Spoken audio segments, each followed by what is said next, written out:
الحمدللہ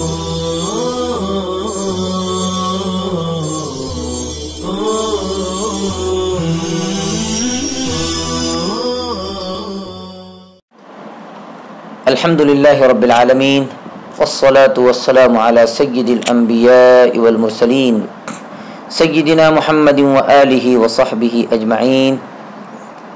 بسم اللہ الرحمن الرحیم. باب ما يقوله ويفعله من يأكل ولا يشبع. وعن وحشي بن حرب رضي الله تعالى عنه أن أصحاب رسول الله صلى الله عليه وسلم قالوا يا رسول الله إنا نأكل ولا نشبع. قال فلعلكم تفترقون. قالوا نعم. قال فاجتمعوا على طعامكم واذكروا اسم الله يبارك لكم فيه. یہ چھوٹا سا باب ہے، اس کے تحت ایک حدیث ہے، اس کو بھی ہم ساتھ پڑھ رہے ہیں. باب الامر بالاکل من جانب القصعة والنهي عن الاکل من وسطها. وعن ابن عباس رضی اللہ تعالی عنہما عن النبي صلی اللہ علیہ وسلم قال البرکة تنزل في وسط الطعام فكلوا من حافتيه ولا تأكلوا من وسطه.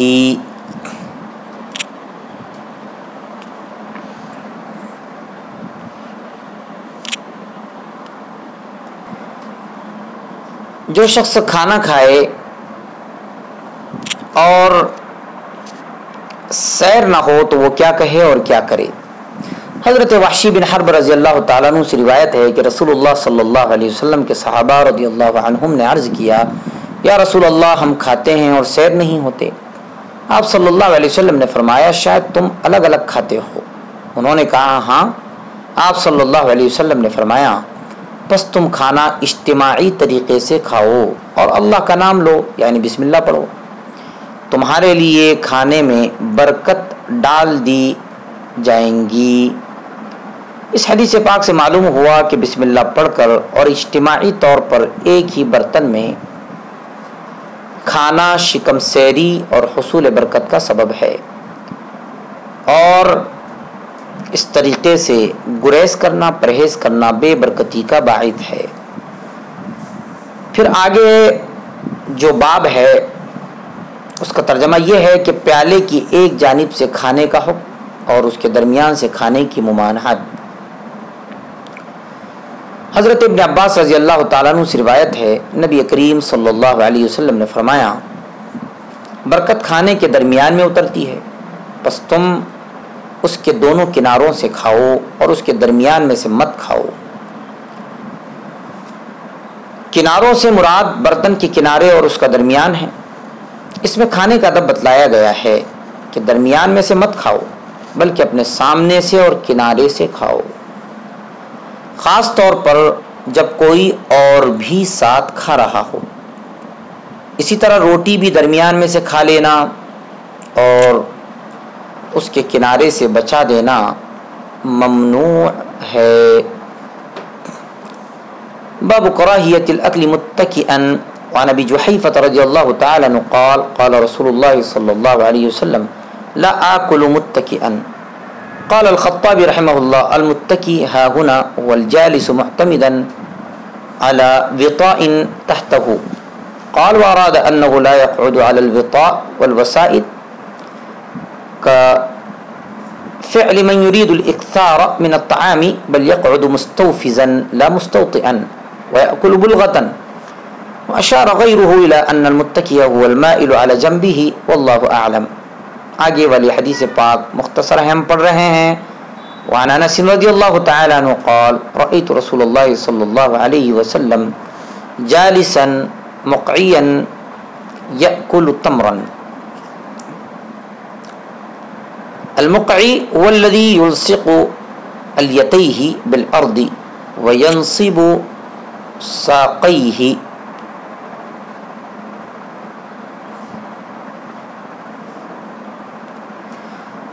حضرت ابو جحیفہ باب کا ترجمہ ٹیک لگا کر کھانا مکروہ ناپسندیدہ ہے. حضرت ابو جحیفہ رضی اللہ تعالیٰ عنہ سے روایت ہے رسول اللہ صلی اللہ علیہ وسلم نے فرمایا میں ٹیک لگا کر نہیں کھاتا۔ امام خطابی رحمہ اللہ فرماتے ہیں کہ یہاں ٹیک لگانے والے سے مراد وہ آدمی ہے جو اپنے نیچے بچھائے ہوئے گدے پر سہارا لے کر بیٹھے۔ مقصد اس سے یہ ہے کہ آپ صلی اللہ علیہ وسلم گدے اور تکیوں پر اس شخص کی طرح نہ بیٹھتے جو زیادہ کھانا کھانے کا ارادہ کرتا ہے،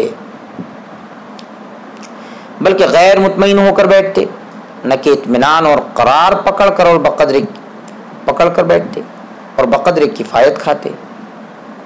یہ امام خطابی رحمہ اللہ کا قول ہے، اور امام خطابی رحمہ اللہ کے قول کے علاوہ دوسروں نے اشارہ کیا ہے کہ تکیہ لگانے والے سے مراد وہ ہے جو ایک جانب جھک کر کھائے۔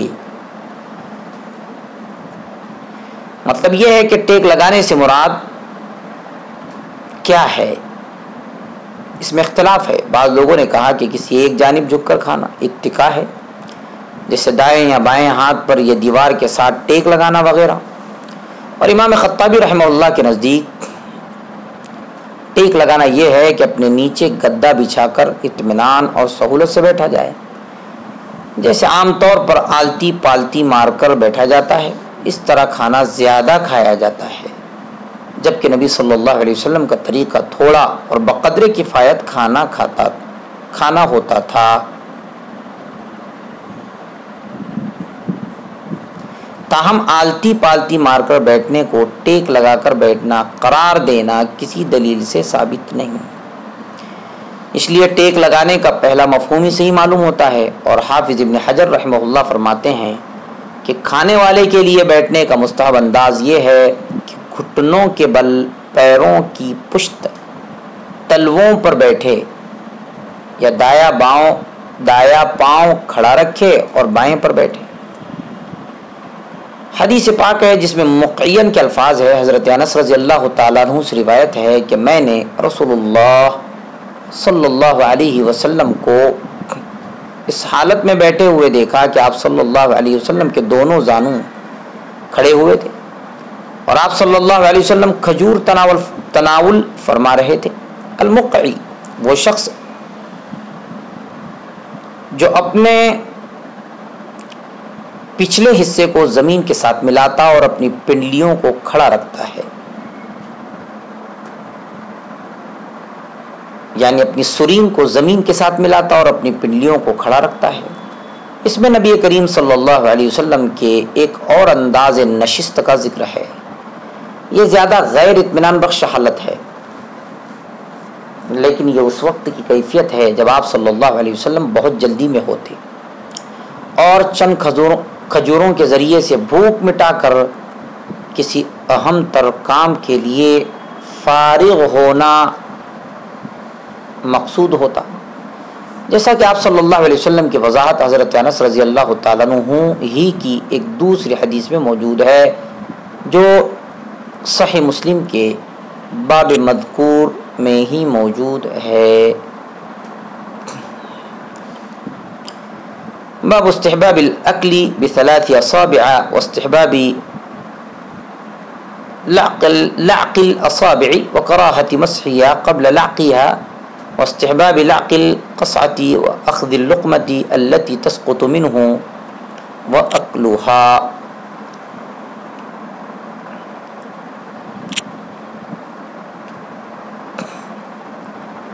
تین انگلیوں سے کھانے، انگلیوں اور پیالے کو چاٹنے کے پسندیدہ ہونے کا اور چاٹنے سے پہلے انہیں صاف کرنے کی کراہت، گرے ہوئے لقمے کو اٹھا کر کھا لینے اور چاٹنے کے بعد انگلیوں کو کلائی اور تلووں وغیرہ سے صاف کرنے کا بیان۔ وعن ابن عباس رضی اللہ تعالی عنہ قال قال رسول اللہ صلی اللہ علیہ وسلم اذا اکل احدکم طعاما فلا يمسح اصابعه حتى يلعقها او يلعقها۔